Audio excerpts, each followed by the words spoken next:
Everyone knows that feeling, wanting to experience more stories, but struggling to find the time. That's where Audible changes everything. With over 1 million audiobooks and Audible originals, there's a story waiting to spark anyone's imagination. Take The Paris Apartment by Lucy Foley, the gripping psychological thriller that's keeping listeners on the edge of their seats. Imagine unraveling its mysteries during your morning commute, or losing yourself in its twists and turns while doing household chores. That's the magic of Audible. It transforms daily routines into opportunities for thrilling discoveries. The best part? Members get access to thousands of included titles, with new content added regularly. From bestsellers to hidden gems, every genre imaginable is at their fingertips. And with one easy-to-use app, switching between favorites or discovering new passions has never been simpler. There's more to imagine when you listen. Start a free 30-day Audible trial and get your first audiobook free at audible.com/Wondery. That's audible.com/Wondery. Now it's time for Inspirational Women and my guest, Dr. Julie Gatza, one of the nation's top chiropractic physicians with more than 30 years of clinical practice, helping thousands of patients resolve a spectrum of physical ailments. Dr. Julie is a co-founder of the Florida Wellness Institute, and she is passionate about our good health. So we are focused this morning on summer food safety, how to handle all those special items for our barbecues and picnics. Dr. Julie Gatza, good morning. Thank you so greatly for being with us today. Good morning, Kate. Glad to be back. I am so glad that you are back. I always look forward to our very important and health-focused conversations to get us on track or keep us on track and really focus in on very seasonal, timely kinds of topics. Today being the fact that with summertime, we're looking at a lot of barbecuing and picnics and lots of outdoor kind of feasting. And sometimes that can really bring us some problems in terms of the foods we eat, storing them and keeping them fresh.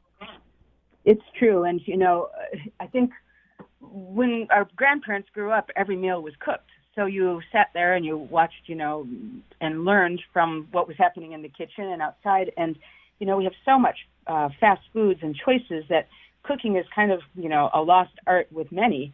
And so along with that comes mistakes because of the fact that you're not around it all the time or never been taught it. So, as far as you have to handle chicken sort of wisely, because mostly what you're going to experience with any sort of foodborne illness is generally it's going to happen from handling the poultry incorrectly. And, from, cutting boards and knives and switching things out, there's a host of little things that we should mention so that people are aware.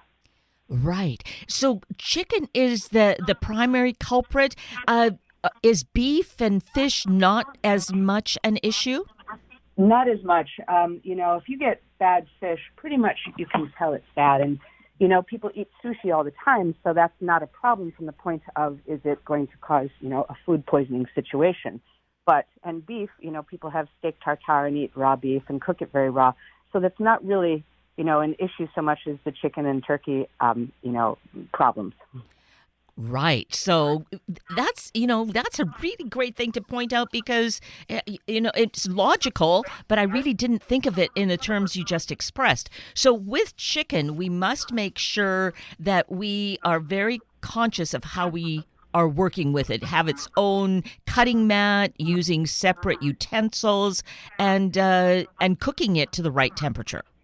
That's right. And, one of the things that people make a mistake is they'll use the same cutting board for the chicken and then cut up the vegetables. And it can often be vegetables that are going in the salad and not cooked. So you have that cross-contamination going on that way. Or maybe the knife was left on the counter and, you don't realize what it was used for.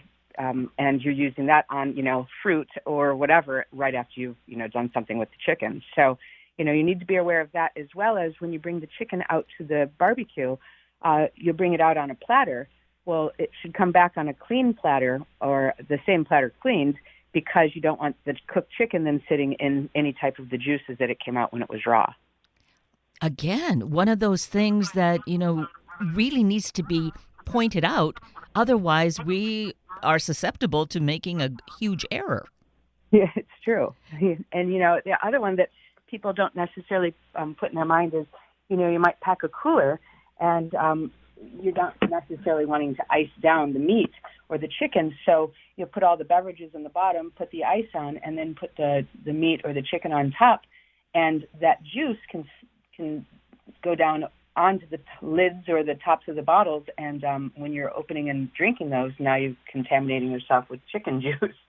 So, if you're going to do that, I would say, bring a separate cooler or double wrap the chicken in, plastic or something like that, so it's not going to be a problem with any of the juices leaking out.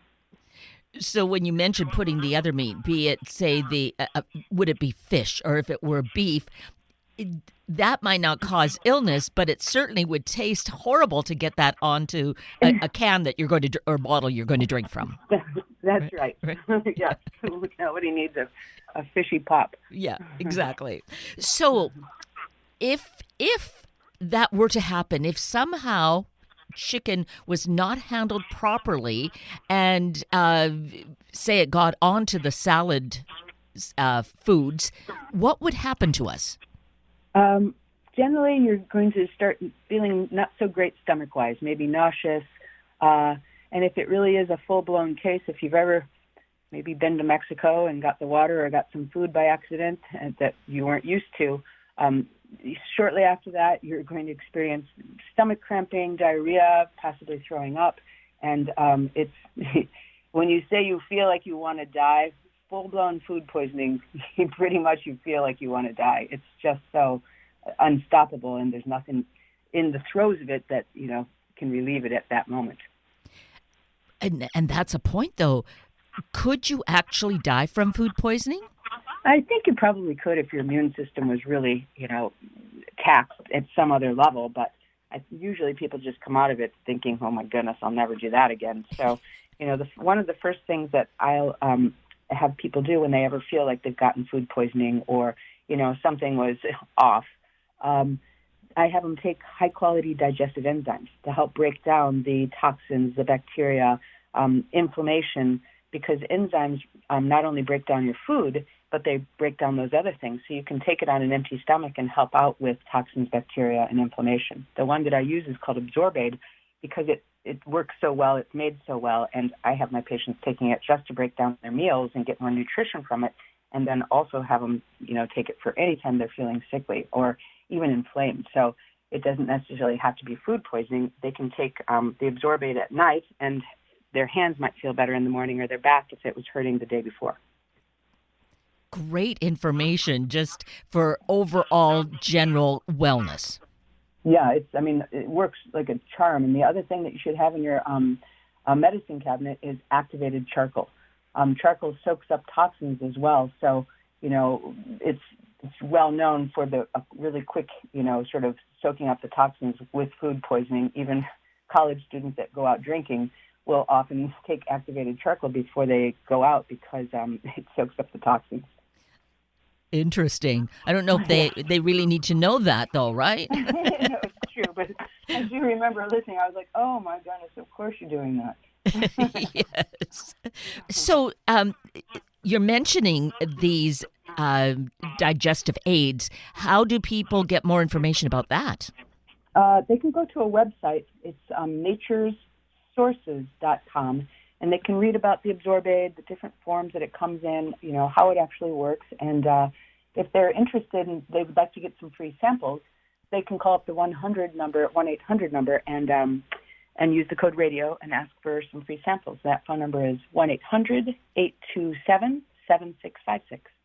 Wonderful. And we'll probably mention that again later on in our conversation. So that's great. Starting with samples, at least, then you get a sense of it and get really on that more healthy regimen just for general all-purpose good health. It's true. And, I've been doctoring for 32 years, and my major focus on every single patient that walks in is to get their digestive system working effectively and efficiently. Because if you have any complaints digestively, from gas, bloating, indigestion, heartburn, acid reflux, constipation, or diarrhea, all that is the body saying, yeah, this is not working well. There's no way you're getting nutrition from your foods if you have any of those symptoms. And the first thing that I'll do is give them enzymes, because I think enzymes are more important than taking the multivitamin, because you're going to be getting the nutrition from your food that you're eating rather than trying to take it in a pill. Let's wring the nutrition out of food. The whole purpose for eating is to get nutrients. Right. And if that's not going into your body, it's a pretty empty action that we are engaged in. It's just in one end and out the other. Well, it's true. And, I would have to say that over 90% of the patients that I see are at some level malnourished. And they're not getting what they need despite the amount of food that they're actually eating. And it's because they aren't absorbing the nutrition that they're putting onto their plate, or it's low-quality nutrients on top of it. So, we've got both of them happening in this country, and, increasing the quality of the food that you're eating and then making sure that you're breaking it down. That's how I handle all my chronic problems, including I'm a chiropractor, but including people that don't hold adjustments very well, or their back continually go out, or, things that are digestively associated, including autoimmune problems. They stem from digestion first. That is so fascinating. So, it's not uncommon, particularly as we age, that we notice these aches and pains in our back, in our hips. But you're saying that it really is something that could be prevented to some degree, at least, with our digestion and really getting all the nutrition we can out of our foods. Absolutely. I'm a chiropractor, so I can't keep my hands off of my patients, so to speak, from the point that, if a bone is out of position, we want to line it and put it where it belongs so that the nerves free up.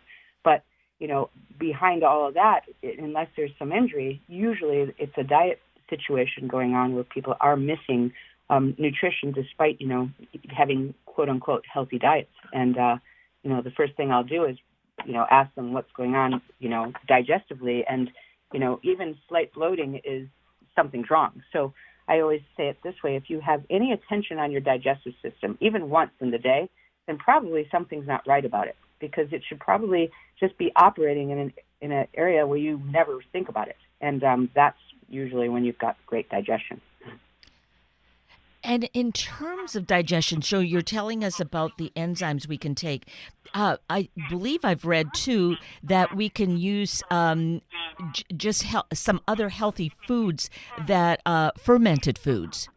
Yeah. There's a lot of cultures in this country that came with their own cooking secrets, and a lot of them included, or I would say most of them included, some type of fermented food or digestive aid with each meal. For instance, sauerkraut is a fermented cabbage, and the Germans use that often, and it aids in digestion. You've got kimchi in the Korean culture, and you've got, the ginger in the Japanese culture, and, even pickles in America. And, those side things are really important to help you digest. So anything pickled is always, good for you while you're eating. And then things like even the parsley helps, and mint in, your water will aid in digestion as well. So there's lots of different ways that we can help this naturally. You just have to, know about it and eat sensibly. Yes. So I love the idea of how you shared about the different cultures with the fermented foods. So this is something that we can just incorporate throughout the meal. I know if I have sushi, then, there's the ginger on the plate. I sometimes have it through the meal, or I might have it just at the end. So there's no right or wrong about that, right? Correct. Yeah, no, anytime that you want to eat it, it's workable and helpful to the body. And thinking about, say, sauerkraut, is that something that someone would maybe use as a little snack food, or kimchi, because that might be more the inclination? Yeah, either one is fine. And, even our coleslaw, you have the vinegar in there, and so that's going to be helpful to you as well. So, even salads with vinegar also are aiding in digestion. As a general rule, I like when people will eat protein first on their plate, and then they'll eat the vegetables, and then whatever else. So, as great as salads are, I do believe that you need to, that we're deficient in protein in general. We're eating a lot of carbs. We're having a lot of, pizzas and pastas and breads and sandwiches and croissants and things like this, and sort of ignoring the protein. So protein first, vegetables next, and then whatever else you want to eat. By that time, you're at least going to be filled up with the things that you need the most. So sometimes I think, oh, I'm getting my big salad with lots of great vegetables, and I like to put some chicken on it, or I might put some fish on it. I like having sardines on it, in fact. But really, I should eat those separately. If you're trying to make your digestive system not compete so hard, yes. If you eat protein first, you have enzymes that you're supposed to be secreting, and it says, okay, great, protein, we got this. We'll help you break down the protein. And then if you're eating other foods after that, it recognizes, the different foods. Of course, we can't do that with every meal. There's many foods that are all conglomerated together that there's no way to separate it. But when you're, have the choices, yes, eat your protein first, your vegetables second, and then anything else comes it later. And should there be a time span between them? I mean, in ideal world, if we're, in Europe and the meal is the thing, yeah, if you can wait 10, 15 minutes in between each one of them, that does give your body at least a chance to digest those and start, the process of pushing it through and getting the nutrition from it. And then when you send down, the next food, it's ready for you. And I know we've had this conversation in the past, maybe a year or 2 years ago as summer came on and we were talking about barbecues and how to eat well and sensibly. And it was this, to eat the meat first, then to eat some of the side dishes. And you can even have dessert, but having it as really the last thing. So this is really, if we would just remember this model, we're going to make ourselves healthier. True? Absolutely. And, when you start to eat this way and, just be a bit more mindful, you find that you're fuller faster. You don't need quite as much food. You maybe start to drop a little bit of weight because of the fact that you're, not just putting it all in and expecting the body to break it down. And, you add the enzymes in on this one and you've kind of got this one licked. It's just so important. And, if somebody's experiencing any type of digestive problems, what's coming later is just, anyone's guess, because if you're not getting these nutrients diet-wise, whatever propensity your family might have or weakness for some, unwanted health problem, you're running right towards it with digestion not working properly. And so you're really giving us such a simple, methodical path to take to do this in a natural way, using enzymes, but certainly not running to get any kind of medications to help with digestion. No, because it just covers it up. What we want is the ability to break these foods down and wring the most nutrition from it. So, when you're taking the over-the-counter things for indigestion, gas, bloating, constipation, basically you're saying to the body, hey, we got this handled. You don't need to work properly. So we will do this for you. And that's pretty much what any medication will do anytime you're taking it. So if we can find out why you're having these problems and why you're gassy and bloated and indigestion and heartburn, that's really going to be powerful because it will keep you healthy. And you'll notice that circles under the eyes start to change and your skin improves and you drop a couple of pounds and you're less puffy when your digestive system is working the way that it's supposed to. You can't make like a Superman digestion. All you can do is get it to work the way that it used to or it should have. Yes. It occurs to me that in the climate that we live in now and with food costs soaring and therefore my feeling is maybe we're being more conscious and thoughtful about what we choose and how much of it we eat. But on the other hand, I do see people kind of, in a rush and they'll go get some processed food like a bag of some Doritos. I actually saw a guy this morning on the elevator eating a bag of Doritos, which I guess is his breakfast. I think I know what you would say about this. It's like big thumbs down. Yeah, I mean, everyone who can stop once you start. Those things are so weirdly good. But the fact is, it should be a treat. And it shouldn't be a staple by any means. And, if you start to read the ingredients in there and you look at some of the things that are banned in Europe, they're in those bag of Doritos. And, they're banned for a reason. But, if you don't understand the ingredients in it or there's more than, let's say, 5 or 6 ingredients, probably you're eating something that you shouldn't be having.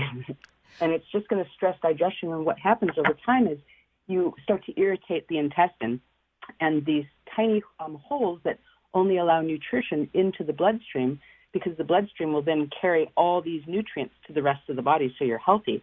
What happens to those tiny holes in the small intestine is they become large and inflamed. And now everything goes into the bloodstream. So your body says, oh, my goodness, this is not normal. This is a foreign body here. And the immune system starts to go on an attack.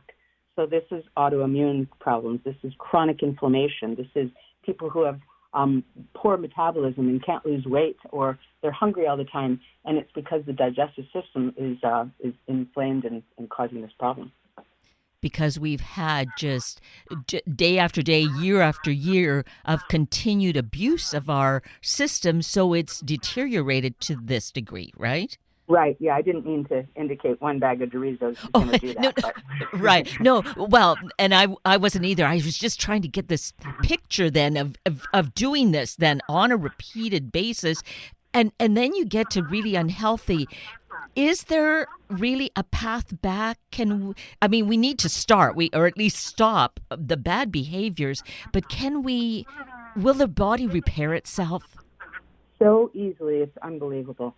I mean, I see some of the worst situations change within 30 days of doing the right stuff.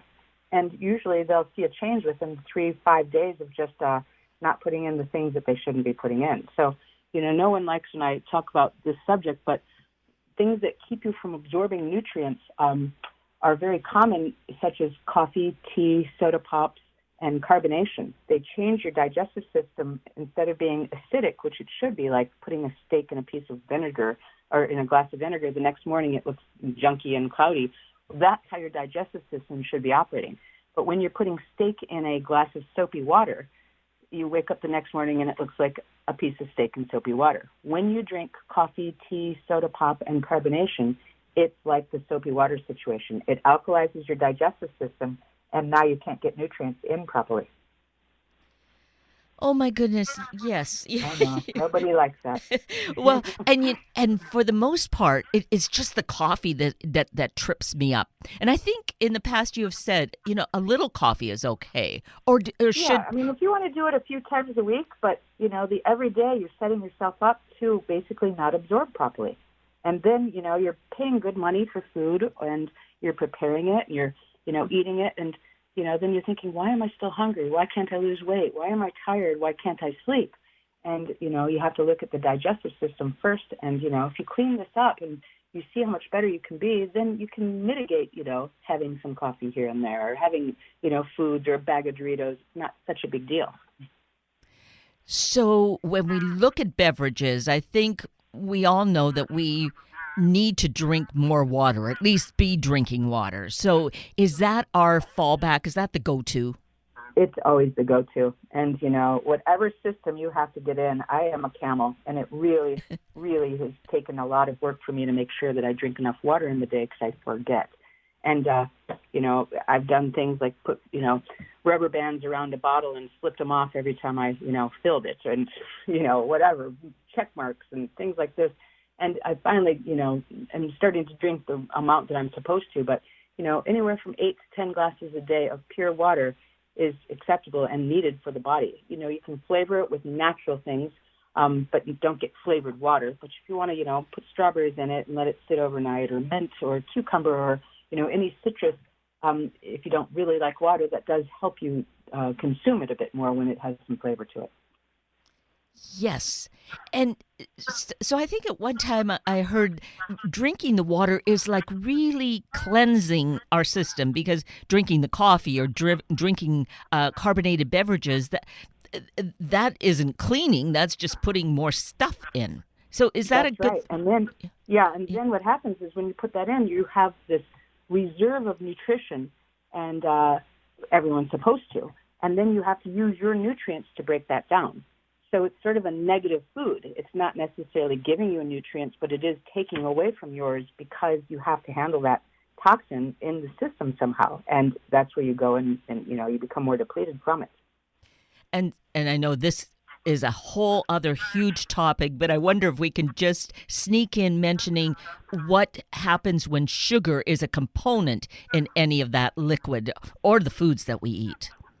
Well, it stimulates metabolism in a way that you start to crave the sugar more than just for that. So, we do have a lot of sugar in our processed foods in this country. And, we have a lot of sugar-addicted people, and, they aren't making their own energy properly. They aren't absorbing nutrition correctly. And so, you need more sugar. You need another, boost of something because you're too tired to get through your day, or you can't get up in the morning. And then, we have these, bringing up another topic, the cell phones and the computers, and now we've got that coming into our system and trying to sleep at night. So it's just sort of a slippery slope. So, getting yourself off of the obvious sugars is really important just for yourself, just, how you feel, because when you do, you find that food does taste better. You don't necessarily need to stimulate the body with, more sugars because you're getting what you need from your nutrients and from your foods. Right. So how to approach this in a really good, methodical way? Is it possible to just eliminate all that, or do people have a really hard time saying, okay, I'm going to go, like they give up smoking, for using that as cold turkey? Do I go cold turkey, getting rid of all the junk food and the sugars, and making sure that I eat in this very methodical way of more proteins than the vegetables? It's really about eating even more slowly. Yeah, it is. And, if you take a week to sort of get yourself prepared for it, handle what's in your cupboards and, start putting together a menu of what you're going to have. It doesn't have to be that, significant. But, when you do eat 3 meals a day and heavy protein and vegetables, you'll find that you don't need so much snacks. You'll find when you drink the water, a lot of times you were just dehydrated, and instead of reaching for, even a piece of fruit, you maybe just needed some water. And so, how many times have you reached into, your drawer and had a chocolate bar or a bite of something that, just will get you through, or you just have a hankering for? Well, it's generally because you've skipped breakfast, you didn't eat a good lunch, and you haven't been eating good food for dinner. So as soon as you start to eat well that way, a lot of these cravings go away, and it's pretty simple. It doesn't take forever to get yourself off of sugar. It's a decision, and then eating well. Right. And then what should be simple is drinking the water, because it has a way of, it's healthy for us, but it fills us up. So maybe I shouldn't be feeling hungry because I am full. That's right. And, the other thing is, if you get the body in motion, a lot of times, the Europeans will eat their meals and then go for a walk. And my girlfriend had a party the other night. We had, so much food and then cake. And then she insisted we all go for a walk. And we all walked around the neighborhood, which still felt very European. And, we came back and we didn't feel so stuffed. And we had our bodies in motion. And it was only about 20 minutes, but it was so enjoyable and felt so good. And there was no, hunger. And even digestion seemed to work better from doing that. Right. So we can do this in a very simple way. First is to make the decision. We came to this place from talking about food poisoning and how to prepare for summer outings, but I think it's not isolated that way. This is our lifestyle that we're talking about, and that awareness helps us to live better, doesn't it? It sure does. And, I treat so much chronic problems. Nobody comes to a chiropractor in general for chronic problems. And so it's sort of the end of the line. And, when I do teach people this and, get them to follow what they need to follow, they really do improve their health in such significant ways. And, overall, it's cheaper to do. And, teaching them this, they now got their husbands and their wives doing this, and their kids are starting to do better. And, it's just so tough in this country because we're bombarded with, ads and commercials and things that, we should try and eat, and we're not going to be happy unless we have. And, yes. It's a tough little battle to, eat properly constantly. It is. And that's why we get to have conversations with you on a somewhat regular basis to get us thinking in the right direction and being a cheerleader to do the right thing to be well and healthy. Yeah, thanks. Good team. Good team, yes. So let's mention the website for the supplements and the enzymes. Sure. The enzymes are called Absorbaid, and you can find them at the naturesources.com website. And if you would like to get some free samples, use the code RADIO, and you can call the 1-800 number, which is 827-7656. Yes. Well, Dr. Julie, it's always so wonderful to speak to you because I do feel like you're our champion and wanting to guide us on being healthier and living a good life. So thank you so greatly for your passion and for taking time with us this morning. Thank you for the compliment. I appreciate it, Kate. You're so welcome. That brings us to the end of a very full hour of Inspirational Women with Dr. Julie Gatza and Sunday Morning Magazine with Ed Hajim. I'm Kate Daniels, your host, and I greatly appreciate your sharing this hour with me and these special guests. For details you might have missed or information you'd like to know, please just send me an email, kated@warm1069.com, and I will get right back to you. Also, if you'd like to listen again or share these important stories with your family and friends, find the podcast on our Warm 1069 webpage. Just click on the podcast tab, then either of the show names, and then look for the guest names. I now wish you and your family a day of fun, talking about life, what our purpose is, and supporting each other in that. Have a week of the same, and then please plan to join me again next weekend for another hour of Sunday Morning Magazine and Inspirational Women on Warm 1069. Good morning.